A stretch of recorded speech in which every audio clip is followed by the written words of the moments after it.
Your excellency प्रधानमंत्री Erna Solberg, Norway से यहाँ आए सभी विशिष्ट अतिथिगण, फ्रेंड्स, पिछले वर्ष स्टॉकहोम में जब मैं प्रधानमंत्री सोलबर्ग से मिला था तो मैंने उन्हें भारत आने का निमंत्रण दिया था और मुझे प्रसन्नता है कि आज मुझे भारत में उनका स्वागत करने का अवसर मिला। प्रधानमंत्री जी की यह पहली भारत यात्रा है और इसलिए भी विशेष है कि आज वे रायसीना डायलॉग के उद्घाटन समारोह को संबोधित करेगी। इसके लिए मैं उनका हृदय से आभार प्रकट करता हूं। फ्रेंड्स, 2017 में G20 समिट के समय जब मैं प्रधानमंत्री सोलबर्ग से मिला था तो उन्होंने मुझे एक फुटबॉल भेंट किया था। वैसे तो पिछले वर्ष फुटबॉल की दुनिया का जाना-माना गोल्डन बॉल ये पुरस्कार नॉर्वे की महिला फुटबॉल खिलाड़ी आदा हेगरबर्ग को मिला है और इसके लिए मैं नॉर्वे को हार्दिक बधाई देता हूं। लेकिन प्रधानमंत्री जी ने फुटबॉल मुझे दी थी, उसका मायना कुछ और था।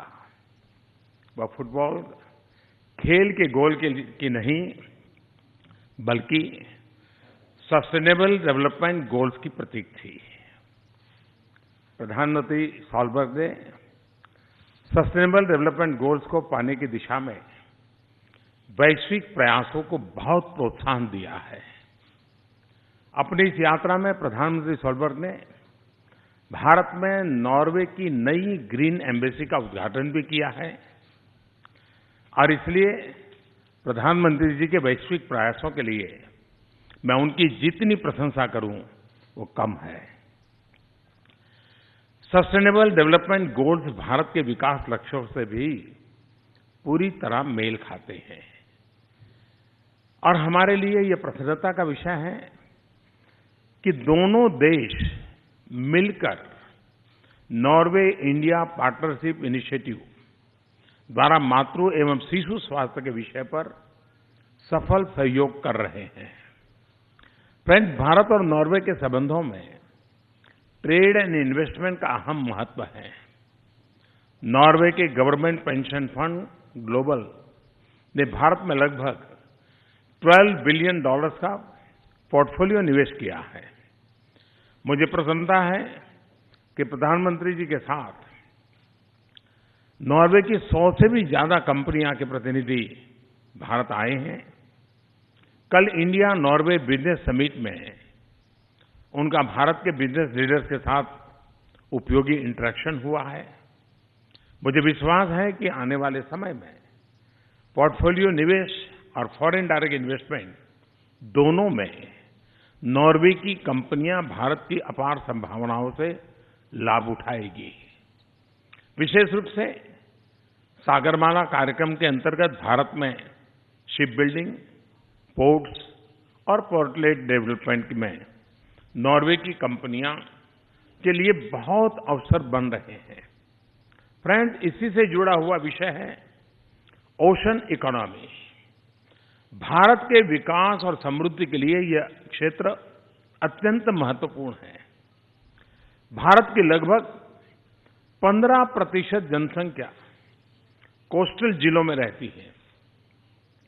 उनका जीवन एक प्रकार से सीधे रूप से ओशन इकोनॉमी से जुड़ा हुआ है और यदि अप्रत्यक्ष रूप को देखें तो भारत के कोस्टल राज्यों की जनसंख्या 500 मिलियन से भी अधिक है और ओशन इकोनॉमी के विषय पर नॉर्वे की महारत का अंदाज आप इस बात से लगा सकते हैं कि नॉर्वे के निर्यात में 70% हिस्सा नॉर्वे की सामुद्रिक इंडस्ट्री का है और इसलिए मुझे प्रसन्नता है कि आज हमने इस महत्वपूर्ण क्षेत्र में सहयोग का एक नया आयाम हमारे संबंधों में जोड़ा है। हमारा द्विपक्षीय ओशन डायलॉग इस क्षेत्र से जुड़े सभी सेक्टर्स में हमारे सहयोग को दिशा देगा। फ्रेंड्स, अंतर्राष्ट्रीय मंच पर भी भारत और नॉर्वे का आपसी सहयोग बहुत ही मजबूत है। UN security council reforms, multilateral export control regime और आतंकवाद जैसे अनेक विषय हैं जिन पर हम दोनों बहुत करीबी सहयोग और समन्वय के साथ काम कर रहे हैं।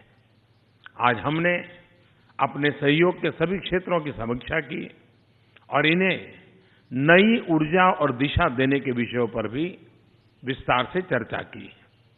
एक्सेलेंसी, आपने भारत आने का मेरा निमंत्रण स्वीकार किया, इसके लिए मैं एक बार फिर आपको हृदय से धन्यवाद करता हूं। आज शाम रायसीना डायलॉग में आपका संबोधन सुनने के लिए हम सभी बहुत उत्सुक हैं। मैं आशा करता हूं कि आपकी यह भारत यात्रा बहुत ही सुखद और सफल होगी। बहुत बहुत धन्यवाद। Thank you, sir. Now it is my pleasure to invite the Prime Minister of Norway, Her Excellency Mrs. Erna Solberg, to deliver her statement.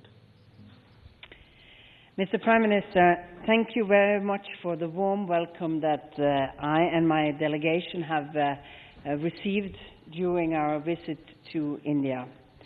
And I think we have increased the partnership between our two countries, and we have reviewed them during this meeting today.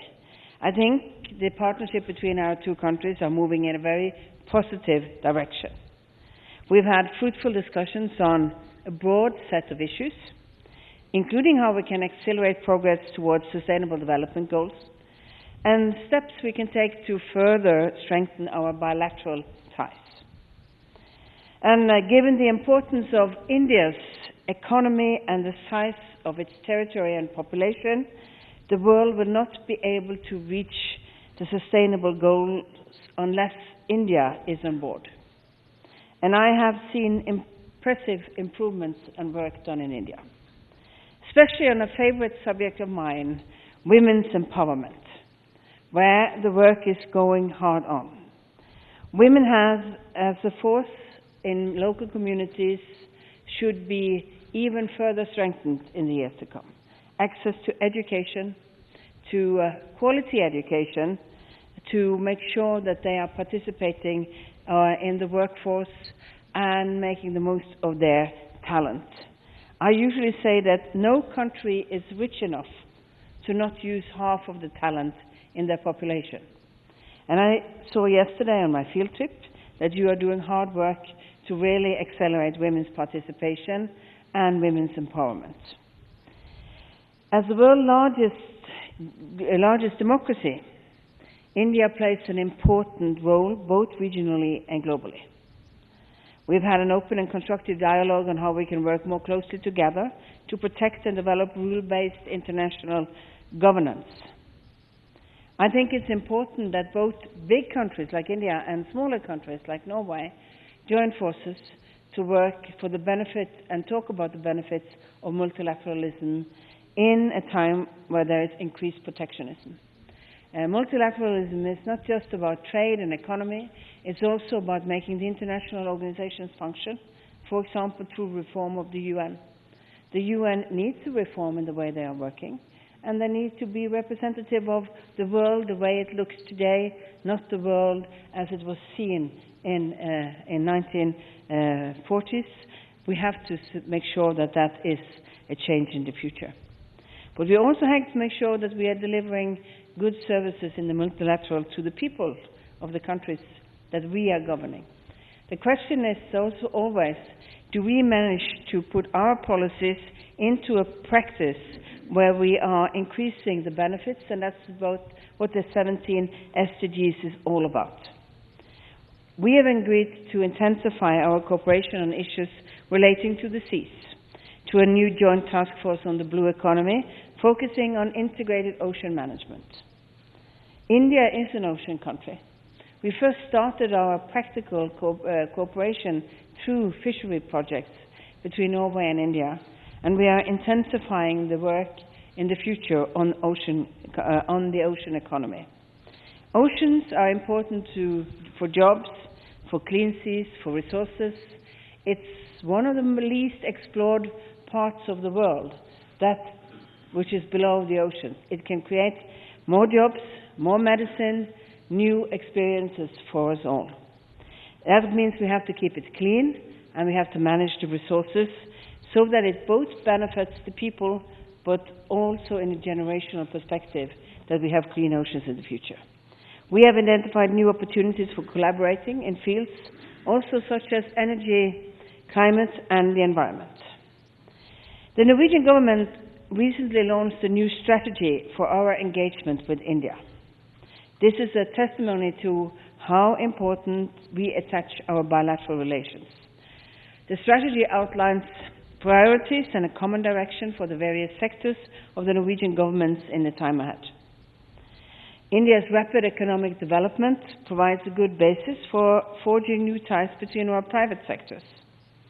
On this official visit, we have been accompanied by a large and diverse business delegation from Norway. They have been discussing with Indian partners for 2 days. They show that there are great opportunities in jobs in both countries, in making sure that we can both grow and create benefits to our societies by cooperating. That is in both our countries' interests, and it's an example on how international cooperation and international trade, in fact, is a benefit to the rest of the world. We need to make sure that we create more jobs in the world in total. Good agreements and cooperation between businesses is important for that. So I look forward to seeing more Indians in Norway and more Norwegians in India to create jobs and economic opportunities. Prime Minister Modi and I share the view that there is a large untapped potential for developing strong links between Norwegian and Indian private sectors. And I think we have started on finding new areas to work. And on the research and development, where we already have a large involvement, which we can increase even further in the future. And finally, as I've said, this has been a very nice welcome for us in India, and I hope I have the pleasure of welcoming you back to Norway. I have invited Prime Minister Modi to come to Norway, and I look forward to receiving you there. I hope you will find the time. Thank you very much. Thank you, Excellency. This concludes the press event. Thank you all for joining.